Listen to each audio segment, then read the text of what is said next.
ঐতিহাসিক নির্বাচনে 255 ভোট পেয়ে দেশের 23তম রাষ্ট্রপতি নির্বাচিত হলেন মির্জা ফখরুল ইসলাম আলমগীর। তার প্রতিদ্বন্দ্বী 11 দলীয় জোটের প্রার্থী অবসরপ্রাপ্ত কর্নেল অলি আহমেদ বিক্রম পেয়েছেন 88 ভোট। বিকেলে প্রধান নির্বাচন কমিশনার এম নাসির উদ্দিন ফল ঘোষণা করেন। তিনি বিজয়ী ও বিজিত প্রার্থীকে অভিনন্দন জানান। নবনির্বাচিত রাষ্ট্রপতিকে লাল গোলাপ শুভেচ্ছা জানিয়েছেন প্রধানমন্ত্রী তারেক রহমান। শুভেচ্ছা জানিয়েছেন বিরোধী দলীয় নেতা ডক্টর শফিকুর রহমানও। মাহবুব সৈকতের রিপোর্ট। দেশের 23তম রাষ্ট্রপতি নির্বাচিত হলেন মির্জা ফখরুল ইসলাম আলমগীর। দুপুর 2টো থেকে শুরু হয়ে একটানা বিকেল 5টা পর্যন্ত চলে সংসদ সদস্যদের এই ভোট গ্রহণ। মাননীয় সংসদ সদস্যবৃন্দ, উৎসবমুখর পরিবেশে শুরু হওয়া ভোটে প্রথমেই ভোট প্রদান করেন অস্থায়ী রাষ্ট্রপতি হাফিজ উদ্দিন আহমেদ। এরপর প্রধানমন্ত্রী তারেক রহমান, ভারপ্রাপ্ত স্পিকার ব্যারিস্টার কায়সার কামাল, বিরোধী দলীয় নেতা ডক্টর শফিকুর রহমান ভোট প্রদান করেন। পরে বিকেল 5টা 20 নির্বাচনের ফলাফল ঘোষণা করেন সিইসি। ডক্টর অলি আহমদ বীর বিক্রম পেয়েছেন 88টি ভোট, 88 ভোটস, এবং জনাব মির্জা ফখরুল ইসলাম আলমগীর পেয়েছেন 255 ভোট, 255। ফলাফল ঘোষণার সময় মির্জা ফখরুল ইসলাম আলমগীর প্রধানমন্ত্রীর পাশে নিজের চেয়ারে বসেছিলেন। তাকে বিজয়ী ঘোষণার সঙ্গে সঙ্গেই প্রধানমন্ত্রী এবং তিনি করমর্দন করেন। এ সময় নবনির্বাচিত রাষ্ট্রপতি মির্জা ফখরুল ইসলাম আলমগীরকে লাল গোলাপ দিয়ে অভিনন্দন জানান প্রধানমন্ত্রী। উনি পেয়েছেন 255 ভোটস। তার সঙ্গে করমর্দনের পরেই সবাইকে সালাম দেন মির্জা ফখরুল। এরপর মির্জা ফখরুল ইসলাম আলমগীর নিজের চেয়ার থেকে উঠে সামনে যান। সেখানে তার সঙ্গে পর্যায়ক্রমে কোলাকুলি করেন বিরোধী দলীয় নেতা শফিকুর রহমান, উপনেতা সৈয়দ আব্দুল্লাহ মোহাম্মদ তাহের, বিরোধী দলীয় চিফ হুইপ নাহিদ ইসলাম, জামাতের জ্যেষ্ঠ সদস্যরা। পরে মির্জা ফখরুল ইসলাম আলমগীরের সাথে প্রধানমন্ত্রী তারেক রহমানও কোলাকুলি করেন। এরপরে পর্যায়ক্রমে অন্যান্য মন্ত্রী এবং সংসদ সদস্যরাও করমর্দন এবং কোলাকুলি করেন। 255 ভোট পেয়ে নির্বাচিত হয়েছেন মির্জা ফখরুল ইসলাম আলমগীর। অপরদিকে 11 দলীয় জোটের প্রার্থী অবসরপ্রাপ্ত কর্নেল অলি আহমেদ বীর বিক্রম পেয়েছেন 88 ভোট। ভোট গ্রহণ কার্যক্রমে অংশগ্রহণ ও সার্বিক ব্যবস্থাপনা সর্বাত্মক সহযোগিতা প্রদানের জন্য জাতীয় সংসদ সচিবালয়ের সকলকে আন্তরিক ধন্যবাদ জানিয়ে ভোট গ্রহণ কার্যক্রমের সমাপ্তি ঘোষণা করছে। আল্লাহ হাফেজ। অধিকাংশ সংসদ সদস্য রাষ্ট্রপতি নির্বাচনে ভোটাধিকার প্রয়োগ করলেও 6 জন দেননি। তারা হলেন বিএনপির স্থায়ী কমিটির সদস্য, ঢাকা 8 আসনের সংসদ সদস্য মির্জা আব্বাস, কিশোরগঞ্জ 3 আসনের সংসদ সদস্য ডক্টর ওসমান ফারুক ও চট্টগ্রাম 3 আসনের মোস্তফা কামাল পাশা, ব্রাহ্মণবাড়িয়া 2 আসনের স্বতন্ত্র সংসদ সদস্য রুমিন ফারহানা, সিলেট 5 আসনের খেলাফত মজলিসের সংসদ সদস্য মোহাম্মদ আবুল হাসান ও জামাত ইসলাম থেকে নির্বাচিত সাতক্ষীরা 4 আসনের সংসদ সদস্য গাজী নজরুল ইসলাম। শুক্রবার সন্ধ্যায় বঙ্গভবনে অনুষ্ঠিত হবে রাষ্ট্রপতি মির্জা ফখরুল ইসলাম আলমগীরের শপথ গ্রহণ অনুষ্ঠান। মাহবুব সৈকত, মাই টিভি, ঢাকা। বিএনপির 31 দফায় সংবিধানের 70 অনুচ্ছেদ তুলে দেওয়ার কথা থাকলেও সংবিধানে তা বহাল থাকায় সংসদ সদস্যরা ইচ্ছামতো ভোট দিতে পারেনি বলে জানিয়েছেন 11 দলীয় ঐক্যের রাষ্ট্রপতি প্রার্থী কর্নেল অলি আহমেদ। রাজধানীর মহাখালীতে নিজ বাসভবনে রাষ্ট্রপতি নির্বাচনের প্রতিক্রিয়া হিসেবে এই কথা বলেন তিনি। অলি আহমেদ বলেন, রাষ্ট্রপতি কাকে চান বিভিন্ন সার্ভে জনগণ তাদের মতামত প্রদান করেছেন, যেখানে তাকে 68% জনগণ ভোট দিয়েছে বলেও দাবি করেন তিনি। এ সময় তিনি বলেন, সুশাসন এবং জবাবদিহিতা নিশ্চিত করা না হলে দেশের মানুষ শান্তিতে বসবাস করতে পারবে না। মির্জা ফখরুল ইসলাম আলমগীরকে 11 দলের পক্ষ থেকে শুভেচ্ছা জানিয়ে দেশবাসীকে সাথে নিয়ে সুষ্ঠুভাবে দেশ পরিচালনা করার আহ্বান জানান কর্নেল অলি আহমেদ। বিএনপি প্রায় 3-4 বছর আগে তাদের 31 দফায় 7 দফায় বলেছিল ক্ষমতা আসলে 70 অনুচ্ছেদ উঠাই দেওয়া হবে, শুধু 2টা ক্ষেত্রে এটা প্রযোজ্য হবে। জানি না কি কারণে তারা তড়িঘড়ি করে তারা নির্বাচনটা করছে। মির্জা ফখরুল ইসলামকে, উনাকে তো আমি আগের থেকে দেখি নাই, চিনি না। 2001 সালে প্রথমে দেখি তাকে। এর আগে তিনি বিএনপি রাজনীতির সাথে তেমন ভাবে কেন্দ্রীয় পর্যায়ে জড়িত ছিল না, এলাকায় হয়তো কাজ করেছে। ওনাকে আমি আমার পক্ষ থেকে, এলডিপির পক্ষ থেকে, 11 দলীয় ঐক্য জোটের পক্ষ থেকে আন্তরিক মোবারকবাদ জানাচ্ছি। রাষ্ট্রপতি নির্বাচনে ভোট প্রদানের আগে সংসদ ভবনে গণমাধ্যমের সাথে কথা বলেন ক্ষমতাসীন ও বিরোধী দলের নেতারা। তারা এই নির্বাচনকে ঐতিহাসিক হিসেবে উল্লেখ করেন। এছাড়া ভবিষ্যতে গণতন্ত্রকে আরও শক্তিশালী করতে ৭০ অনুচ্ছেদ সংশোধনের বিষয়েও কথা বলেন তারা। এই সময় বিরোধী দলীয় চিফ হুইপ ও জাতীয় নাগরিক পার্টি এনসিপির আহ্বায়ক নাহিদ ইসলাম বলেন, সংবিধানে ৭০ অনুচ্ছেদ না থাকলে এবং স্বাধীনভাবে ভোট দেওয়ার সুযোগ থাকলে রাষ্ট্রপতি পদটি আরও বেশি সম্মানিত হতো। জবাবে স্বরাষ্ট্রমন্ত্রী সালাউদ্দিন আহমেদ জানিয়েছেন, সংবিধানের বহুল আলোচিত ৭০ অনুচ্ছেদে পরিবর্তন আনার উদ্যোগ নিয়েছে সরকার। সংশোধিত এই বিধান অনুযায়ী ভবিষ্যতে রাষ্ট্রপতি নির্বাচন অনুষ্ঠিত হবে বলে জানান তিনি। ৭০ অনুচ্ছেদের বাধ্যবাধকতার কারণেই অনেকেই আছে যারা স্বাধীনভাবে তাদের মত প্রকাশ করতে পারবে না। যে আমরা গণতন্ত্রের প্রতি শ্রদ্ধাশীল, সরকার কোনো সংস্কার না করলেও আমরা এই রাষ্ট্রপতি নির্বাচনের প্রার্থী দিয়েছি যাতে এই আলোচনাটা আসে, এই নির্বাচনটা কম্পিটিটিভ হয়, এই নির্বাচন প্রক্রিয়াটা নিয়ে মানুষ আরও বেশি সচেতন হয় এবং মানুষের কাছে এটা পরিষ্কার হয়। ভবিষ্যতে যে সংবিধানের সংশোধনী আসবে, ৭০ ধারাতেও পরিবর্তন আসবে, সেটা জুলাই জাতীয় সনদে রাজনৈতিক সমঝোতা হয়েছে। এখানে 4টি বিষয়ে উল্লেখিত আছে, তার মধ্যে 2টি বিষয়ে সব দল মোটামুটি একমত। একটা হচ্ছে অর্থ বিল। তো এইভাবে আমরা জুলাই জাতীয় সনদে যেভাবে এগ্রিড হয়েছি ওইভাবে যদি ৭০ অনুচ্ছেদ সংশোধিত হয়ে যায় এবং তার পরবর্তীতে যখন রাষ্ট্রপতি নির্বাচন হবে তখন সেই ৭০ অনুচ্ছেদ অনুসারে হবে। বঙ্গভবন থেকে বিদায় নিয়েছেন অস্থায়ী রাষ্ট্রপতি অবসরপ্রাপ্ত মেজর হাফিজ উদ্দিন আহমেদ বীর বিক্রম। বৃহস্পতিবার দুপুর 1:25 তিনি বঙ্গভবন ত্যাগ করেন। এই সময় বঙ্গভবনের কর্মকর্তা কর্মচারীরা তাকে ফুল দিয়ে বিদায় জানান। বিদায় অনুষ্ঠানের শুরুতেই সশস্ত্র বাহিনীর একটি চৌকস দল তাকে গার্ড অব অনার দেয়। তিনি গার্ড পরিদর্শন ও সালাম গ্রহণ করেন।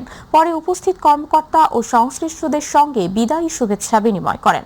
বঙ্গভবনে আয়োজিত বিদায় অনুষ্ঠানে 3 বাহিনীর প্রধান, রাষ্ট্রপতির সামরিক ও বেসামরিক সচিব সহ ঊর্ধ্বতন সরকারি কর্মকর্তারা উপস্থিত ছিলেন।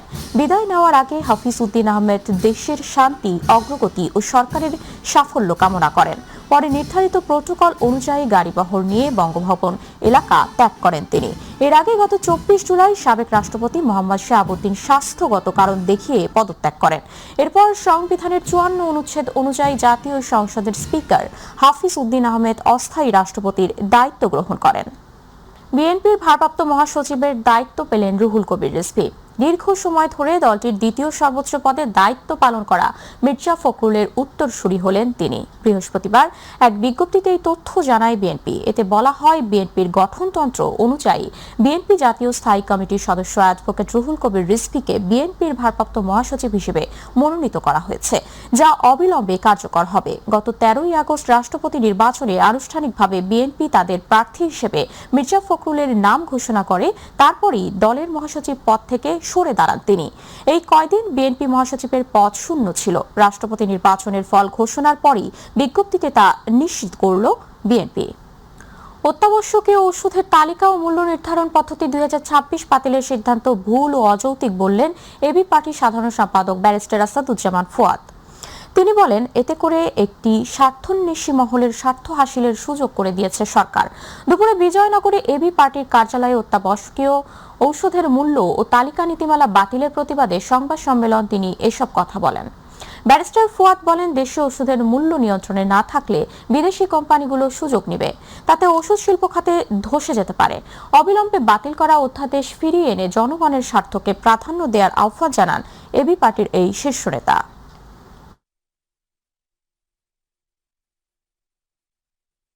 সরকারের একটা ফার্মাসিউটিক্যাল কোম্পানি আছে এসেনশিয়াল ড্রাগস, যারা শুধুমাত্র ওষুধ সরকারের কাছে সরকারি হাসপাতালে বিক্রি করে।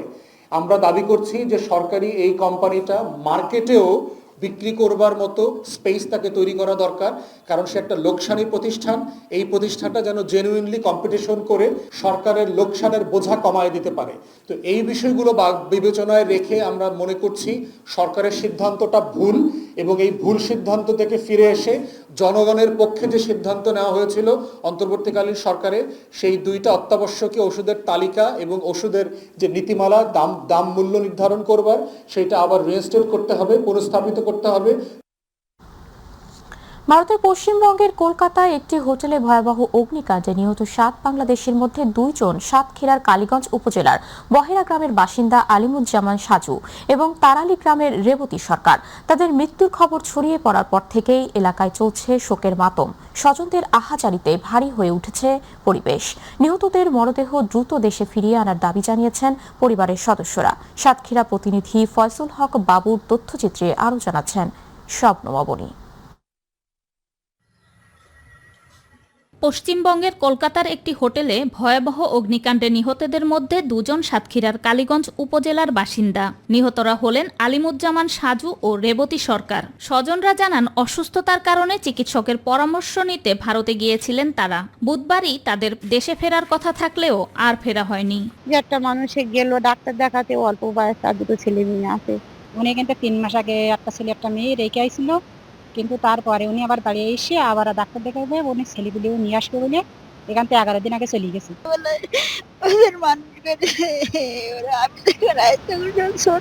সে চিকিৎসার জন্য 5-6 দিন আগে কলকাতা গিয়েছিল। হঠাৎ জানতে পারি কলকাতা শহরে একটা হোটেলে আগুন ধরছে।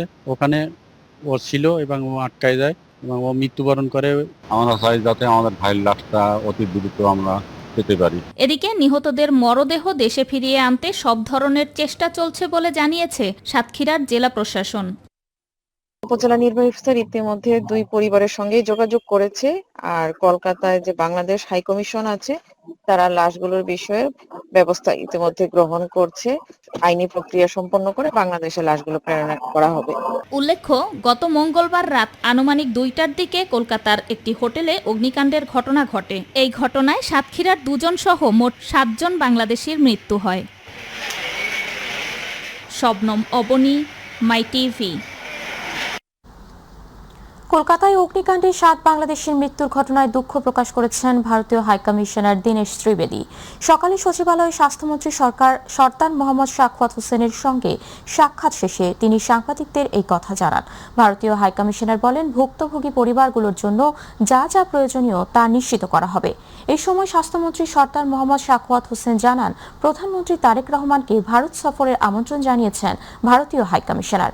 এছাড়া বাংলাদেশে এসে তার ভালো লাগছে বলেও জানান স্বাস্থ্যমন্ত্রী। ওখানে যা যা করা আছে আমরা নিশ্চয়ই করব, কিন্তু খুবই দুঃখের। বাংলাদেশে এসে তার ভালো লাগতেছে, এটাই তার দেশ। ওনারা আমাদের প্রাইম মিনিস্টারকে দাওয়াত দিয়েছেন, এটাই শুধু বলেছেন। কলকাতার নিউ মার্কেট এলাকার একটি হোটেলে ভয়াবহ অগ্নিকাণ্ডের পর একের পর এক অব্যবস্থাপনার তথ্য সামনে আসছে। অভিযোগ রয়েছে, আবাসিক ভবনে গাদাগাদি করে একাধিক হোটেল গড়ে উঠেছিল। ভবনে ছিল সরু সিঁড়ি, অপর্যাপ্ত বাতাস চলাচল এবং অগ্নি নিরাপত্তার ঘাটতি। এদিকে ফায়ার সার্ভিসের কেন্দ্রীয় দপ্তরের খুব কাছে দুর্ঘটনাস্থল হওয়া সত্ত্বেও কিভাবে এত ক্ষয়ক্ষতি হলো তা নিয়েও প্রশ্ন উঠেছে। এই ঘটনায় হোটেলের লিজধারী আবু জাফরকে গ্রেপ্তার করেছে কলকাতা পুলিশ। তবে হোটেলটির মালিক বীরেশ্বর মিত্র পলাতক রয়েছেন।